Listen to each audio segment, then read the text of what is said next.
भारत के इतिहास का सबसे कद्दावर नेता जिसने कांग्रेस को बर्बाद किया और इंदिरा गांधी को मुंह के बल गिरा दिया था।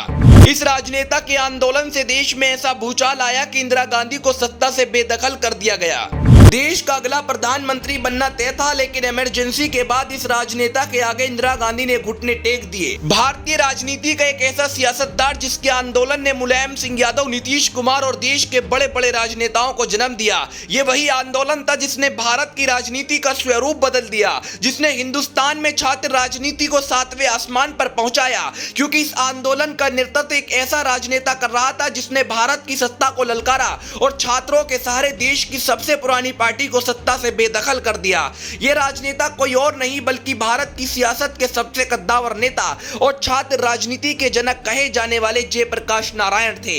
जयप्रकाश नारायण वही राजनेता थे जिनके आंदोलन के दम पर जेपी आंदोलन में ऐसी आंख फूकी कि इंदिरा गांधी के पैरों तले जमीन खिसक चुकी थी और लाख कोशिश करने के बावजूद भी जयप्रकाश को इंदिरा गांधी झुकाने में कामयाब नहीं हुई। पूरी दुनिया में भारत को बदनाम करने का इंदिरा गांधी ने इमरजेंसी लगाने का फैसला लिया और जयप्रकाश नारायण ने अपनी शख्सियत के दम पर बिहार के पटना से दिल्ली की सत्ता को ललकारा था। 1974 में जयप्रकाश नारायण ने पटना में छात्रों के साथ मिलकर एक ऐसे आंदोलन की नींव रखी जिसने भ्रष्टाचारियों के पैरों तले जमीन खिसका दी। लेकिन यह आंदोलन देश भर में इस तरह फैलता चला गया कि जयप्रकाश नारायण को भारत का सबसे बड़ा लोकनायक के रूप में जाना गया। जिस आंदोलन की वजह से पूरे देश में सरकार विरोधी माहौल तैयार हो गया और मुलायम सिंह यादव से लेकर नीतीश कुमार, लालू प्रसाद यादव इस आंदोलन में युवा चेहरा के रूप में उभरे और सालों तक देश की सियासत पर इन लोगों ने हुकूमत की। तो इंदिरा गांधी की सत्ता का जाना इस आंदोलन ने पक्का कर दिया था। तो इंदिरा गांधी ऐसी भौखलाई कि उन्होंने 1975 में इमरजेंसी लगाने का फैसला लिया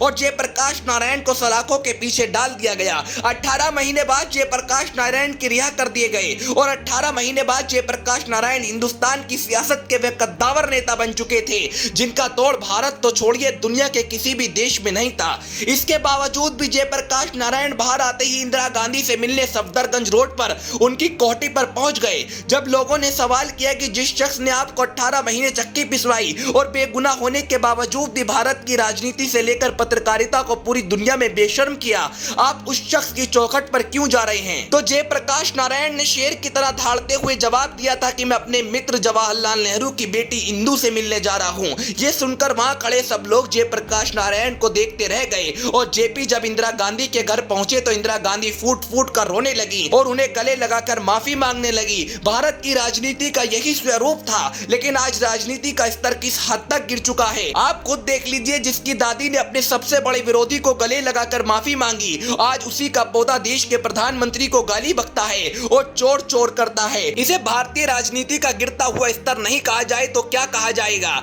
देश की राजनीति का सबसे कद्दावर नेता और भारत की राजनीति को मॉडर्न बनाने वाले जयप्रकाश नारायण का एक किस्सा आपको कैसा लगा? अपनी राय जरूर दीजिएगा।